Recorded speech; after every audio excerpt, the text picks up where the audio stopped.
Bien, bonjour à tous et bienvenue sur ce nouveau webinaire du service informatique de la Fédération, dont le thème sera aujourd'hui la gestion des écoles de golf sur Extranet. Alors je vais découper le déroulement de cette présentation en trois parties, en axant tout d'abord sur le travail du club, le travail du référent école de golf du club, ce qu'on attend de lui. Ensuite, le travail du référent départemental ou régional, ce qui est attendu du point de vue du comité ou de la ligue en termes de gestion et de contrôle. Et on terminera par le travail de validation ou d'invalidation des labels par le président de la ligue. On va travailler sur un exemple concret. Je vais me connecter comme administrateur du golf de Valenciennes.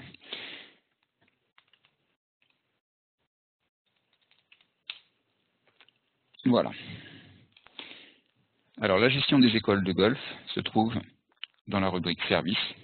Vous pourrez soit cliquer sur le bouton École de golf présenté ici, ou dans le menu de gauche, retrouver les trois rubriques dédiées aux écoles de golf.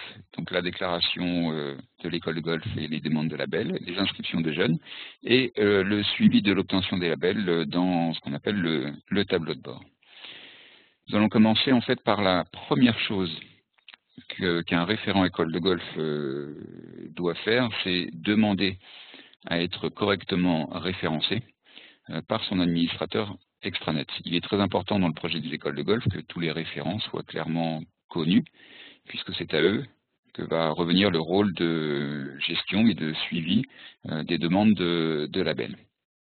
Pour enregistrer un référent école de golf, l'administrateur va passer par l'accueil, dans une rubrique ici qui n'apparaît que pour le compte administrateur et qui s'appelle Gestion des utilisateurs. Enregistrer un référent école de golf va se faire en cliquant sur le plus qui se trouve ici et en remplissant toutes les informations présentées. Alors, je vais m'enregistrer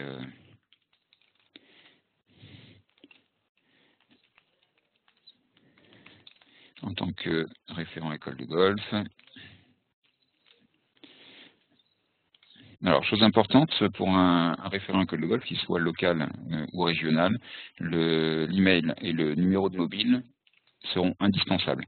Ce sont des éléments qui permettent la prise de contact et qui sont vraiment incontournables pour le bon recensement de tous les référents. L'adresse associée à un utilisateur, en fait, une fonction, un profil qu'on va créer sur Extranet, vous choisirez par défaut l'adresse du club, ça n'a pas d'importance dans cette gestion des écoles de golf. En revanche, la fonction ici, vous allez désigner référent école de golf ici et donner un mot de passe pour que la personne ait accès à l'extranet. L'administrateur pourra choisir si le référent a accès aux coordonnées des joueurs en fonction de leur lien et également à une gestion de droits qui permettra d'afficher ou de masquer certaines parties de l'extranet.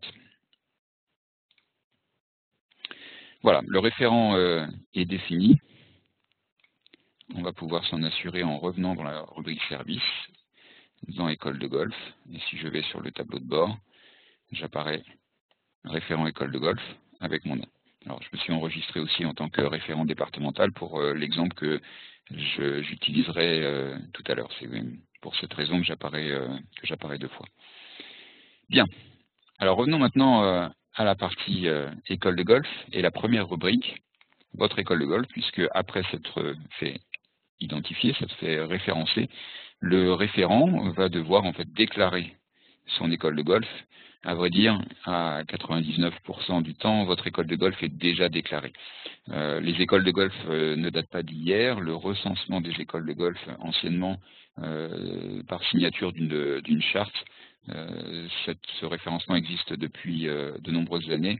Donc nous avons repris la liste des clubs qui possédaient une école de golf pour le référencer pour vous. Néanmoins, il est toujours utile de vérifier que vous êtes bien déclaré. Et la déclaration se fait ici, dans cette rubrique, déclaration de votre école de golf. Vous pourrez ici donc souhaiter déclarer l'existence de votre école de golf. Déclarer la fermeture, attention, ce bouton sert à signaler on va dire la fin de l'activité de votre école de golf, une fin définitive, hein, pas un arrêt saisonnier pendant par exemple la fermeture du club si vous êtes en montagne ou dans un club qui ne fonctionne que quelques mois par an. Demander le label va se faire également sur cette rubrique-là. Vous pourrez demander un label sportif ou un label développement. Il va être très important que vous preniez connaissance des conditions d'obtention de ces deux labels. L'objet du webinaire aujourd'hui n'est pas tant d'expliquer le contenu des labels, mais leur application informatique sur extranet.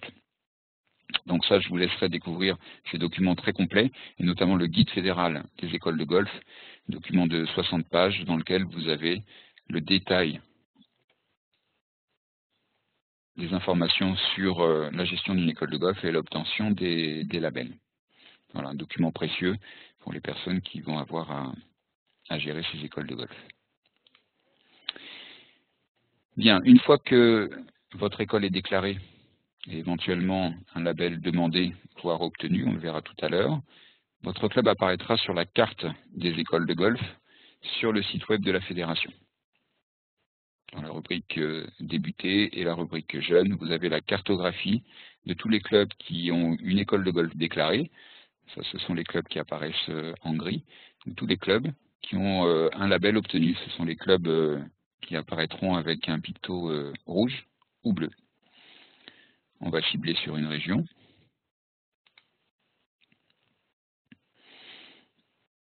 Voilà, par exemple le Nord-Pas-de-Calais. Donc vous avez le détail des déclarations des écoles de golf. Donc les internautes qui iront sur le site de la fédération, les parents par exemple, pourront savoir exactement quelle est l'école de golf le plus proche de leur domicile et la nature de celle-ci. En cliquant sur une icône, je vais pouvoir avoir le détail des contacts de l'école de golf, ainsi que un éventuel label obtenu avec la date d'obtention.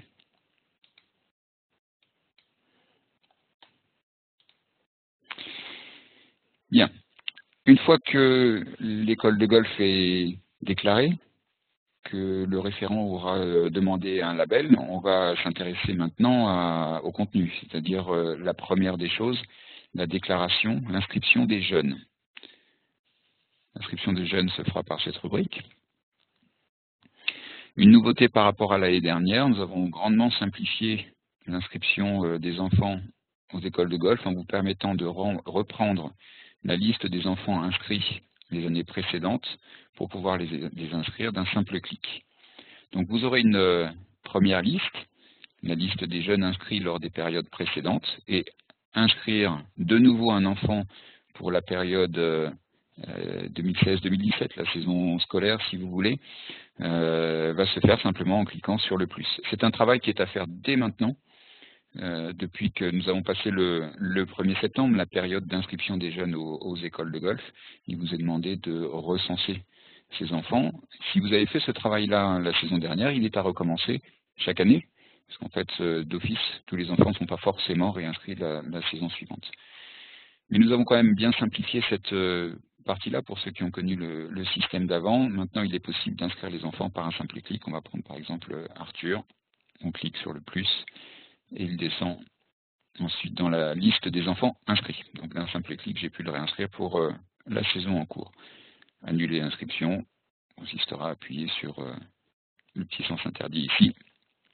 Et jeune revient en haut. Bien sûr, il est toujours possible de rechercher une personne non présente dans cette liste-là pour pouvoir l'inscrire. Alors, il faut que le jeune ait 19 ans et moins et qu'il ait une licence active. Voilà. Donc là, j'ai inscrit un joueur qui n'était pas précédemment recensé. Vous voyez que la manip est assez simple, donc vous allez pouvoir enregistrer vos enfants de manière assez rapide cette saison. Alors, j'insiste une nouvelle fois sur la nécessité absolue d'enregistrer vos enfants dès maintenant, dès le mois de septembre, le mois d'octobre en dernier recours, notamment pour les clubs dont les labels sont déjà validés. L'absence de recensement des enfants sera une cause d'invalidation du label qui sera effective au 31 décembre.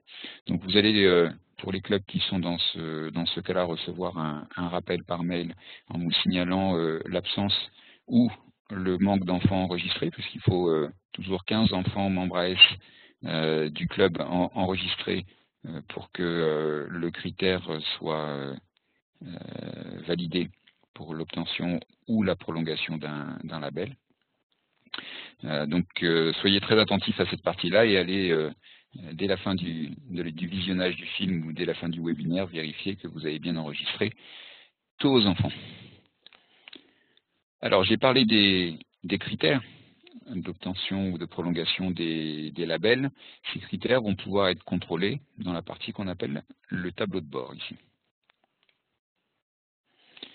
Le tableau de bord, c'est le résumé de toutes les actions qui sont attendues de la part du club pour satisfaire à l'obtention d'un label. Vous avez le détail pour chacun des labels, label sportif ou label développement. Vous pouvez donc prendre connaissance de ce qui est demandé et surtout le référent va pouvoir déclarer si les critères sont satisfaits ou non. Donc par défaut, quand on rentre dans un critère, donc le critère qui sera relatif aux séances de formation, vous avez un résumé de ce qui est demandé pour satisfaire le label et vous allez faire votre déclaration. Vous allez dire par exemple, j'ai un groupe découverte et j'ai bien 1 heure minimum de pratique hebdomadaire, dont au moins 1 heure encadrée par le pro. Donc vous allez prendre connaissance des critères, valider, je vous le souhaite, tout ce qui est demandé. Vous trouverez peut-être certaines situations où vous ne pourrez pas appliquer un critère demandé. Auquel cas, vous allez choisir de cocher la colonne non appliquée ici. Par exemple, si dans votre club, vous n'avez pas de groupe Babygolf, donc le groupe Babygolf, il est facultatif, mais simplement s'il existe, il faut au moins 30 minutes minimum de pratique hebdomadaire. Mais dans le cas où vous n'avez pas de Babygolf, il ne faut pas que l'absence de ce groupe puisse bloquer l'obtention d'un label, auquel cas vous cocherez non appliqué ici, et surtout, en bas, dans la zone de commentaires, vous expliquerez les motifs de ce choix non appliqué. Vous direz par exemple, à Valenciennes, nous n'avons pas de groupe Babygolf, et vous enregistrerez votre commentaire. Vous avez vu que l'encadré relatif à ce critère est passé en orange. On le verra ensuite lorsque le référent régional ou départemental va suivre votre évolution. La couleur orange lui signalera que vous avez fait le nécessaire pour un critère. Vous avez soit satisfait tous les critères ou en tout cas aucun des critères n'est resté sur non. C'est-à-dire que vous avez fait votre travail de prendre connaissance des critères exigés et d'application sur le club. On passe en couleur orange. Donc ça signalera au référent régional que vous êtes prêt du point de vue de ce critère pour la visite et la validation. Bien sûr, pour l'obtention du label dans son ensemble, il va falloir que tous les critères soient validés, donc vous en prendrez intégralement connaissance. Alors on est dans un cas où tous les critères sont déjà validés, on est sur un club qui avait déjà obtenu son label, sauf, j'en ai parlé tout à l'heure, les critères relatifs au recensement des enfants, qui lui repasse au rouge, si vous voulez, revient en arrière traditionnellement à chaque 1er septembre, lorsqu'on redémarre une année scolaire, et où il faut redéclarer les enfants. Cela dit, à Valenciennes, il y a 21 enfants qui ont déjà été inscrits ou recensés dans l'école de golf, donc le club peut d'ores et déjà cocher le oui ici, pour dire que son critère est prêt au contrôle. Bien. Donc voilà pour ce qui est du rôle du référent local, du référent de club de son côté. Donc il doit prendre connaissance des critères demandés pour l'obtention du label. Il doit bien sûr les faire appliquer dans son club. Et puis surtout dans le tableau de bord, permettre aux référents de ligue de savoir que le club est prêt au contrôle et satisfait à l'ensemble des critères. Nous allons passer maintenant au rôle du référent départemental ou régional et vous allez voir comment les choses, de ce point de vue maintenant, sont vues par ces référents. Donc je vais me déconnecter et je vais me reconnecter en tant que référent du département du Nord. Je vais, comme tout à l'heure, pour le club, aller dans la rubrique service. Dans la partie école de golf, je n'ai pas d'école de golf à déclarer, je n'ai pas d'enfants à inscrire du point de vue du comité départemental. J'ai simplement un tableau de bord qui va me permettre de suivre l'état des demandes de label de tous les clubs du département. Donc j'ai notamment les clubs qui ont déjà un label sportif validé. On verra tout à l'heure comment va se passer la prolongation d'un label. Et puis des clubs qui sont en attente de validation parce qu'ils n'ont pas encore obtenu de label dans le passé. On va reprendre notre exemple de Valenciennes. Vous vous souvenez tout à l'heure qu'on avait validé un certain nombre de critères qui étaient passés au orange. Donc on signale au référent régional ou départemental que le club est prêt au contrôle. Le référent va aller dans le tableau de bord. Il va voir en fait le même tableau de bord que celui qu'on a présenté tout à l'heure. Et il va prendre connaissance de votre déclaration, ainsi que du commentaire qui aura été noté s'il existe un critère non appliqué. Si, après contrôle, le référent considère que le critère est satisfait, il va ici le valider. Et vous voyez, donc le critère passe maintenant au vert. Donc tous les critères qui sont affichés en vert dans un tableau de bord sont des critères qui auront été validés par le département ou la région, par les référents régionaux. Alors bien sûr, la validation de ces critères se fait avec un contrôle et pas simplement par la validation où il appuie sur un bouton. Donc il va y avoir une visite pour constater notamment, on peut parler de l'affichage prévu dans le club, tous les critères qui sont liés à cet affichage. Lorsque le référent régional va faire ses visites, c'est une nouveauté de cette année, il va pouvoir noter la date de dernière visite. Et ce qui sera important après pour le suivi, les clubs seront triés par date de dernière visite et on aura donc une visualisation synthétique plus complète du point de vue du département ou de la région sur les visites de contrôle qui restent à faire.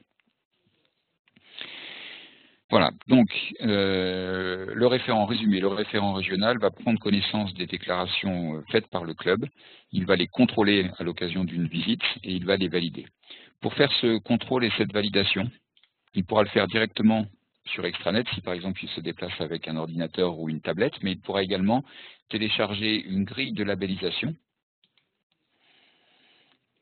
qui va être l'exa reflet des critères déclarés par le club. Vous voyez, donc là on retrouve ce qui a été déclaré tout à l'heure, y compris les commentaires. Donc le référent va pouvoir se déplacer avec cette feuille et faire une validation terrain en cochant les cases qui méritent de l'être. Et ensuite, va revenir à son poste de travail pour faire l'enregistrement sur Extranet. Il est vraiment très important que ce qui est constaté sur le terrain à l'occasion d'une visite soit intégralement après consigné sur Extranet pour alimenter les tableaux de bord pour que ensuite, par exemple, le président de ligue puisse avoir un vrai suivi de l'ensemble des clubs de sa région. Donc voilà pour le travail du référent départemental ou régional, lorsqu'il aura visité un club et que tous les critères seront satisfaits, il va signaler au président de ligue qu'un club est prêt à l'obtention d'un label, à la délivrance ou à la prolongation d'un label. Je vais passer maintenant à ma casquette de président de ligue. Je vais me déconnecter. Je me connecte avec les identifiants de la Ligue Nord-Pas-de-Calais.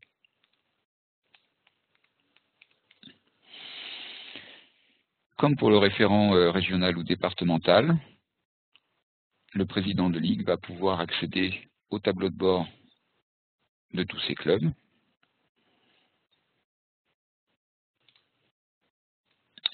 Et soit renouveler le label lorsque le club est déjà titulaire d'un label en cours, soit l'invalider si, par exemple, après le 31 décembre de la saison, tous les enfants n'ont pas été enregistrés, par exemple. À tout moment, le label peut être invalidé si, à l'occasion d'une visite, on voit que les critères ne sont plus respectés. Alors, c'est le moment de parler de des dates de validité des labels.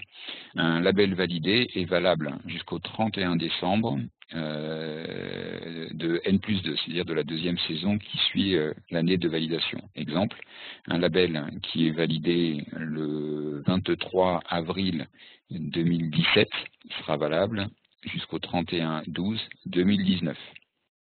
Il y aura toujours au minimum 2 saisons pleines de validité d'un label. Alors ces 2 saisons pleines vont permettre en fait un roulement sur les visites. Si la durée de validité n'était que d'1 an, pour certaines ligues et encore plus avec la réforme territoriale où certaines nouvelles ligues vont avoir un territoire assez important à couvrir, il faut aussi que les référents aient le temps de faire les visites réelles sur le terrain, d'autant plus que ces visites ne peuvent se faire qu'à des moments où l'école de golf travaille, donc sur une période de temps qui exclut les congés, la période d'été. Voilà, donc le temps consacré aux visites nécessite 2 saisons pour avoir un roulement régulier. Lorsque le président de ligue va renouveler un label, le label sera reconduit pour un minimum de 2 saisons pleines.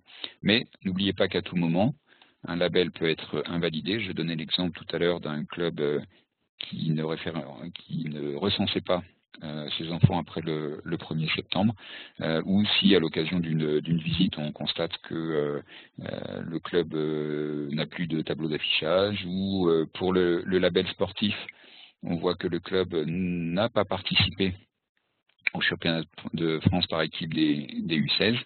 Voilà, autant de motifs qui peuvent, sur décision du président de ligue, conduire à l'invalidation d'un label, même si la date de fin de validité était annoncée à 2 saisons. Bien. Pour faciliter le travail des référents et du président de ligue, une petite nouveauté également cette année, ils auront la possibilité d'exporter sur Excel la liste des labels pour pouvoir trier, voilà, donc pour pouvoir travailler sur des données exploitables et faire un suivi en dehors de l'extranet. Bien, je pense avoir été complet sur la présentation des écoles de golf. Nous allons terminer l'enregistrement de cette présentation et passer à la partie interactive. Merci de votre attention.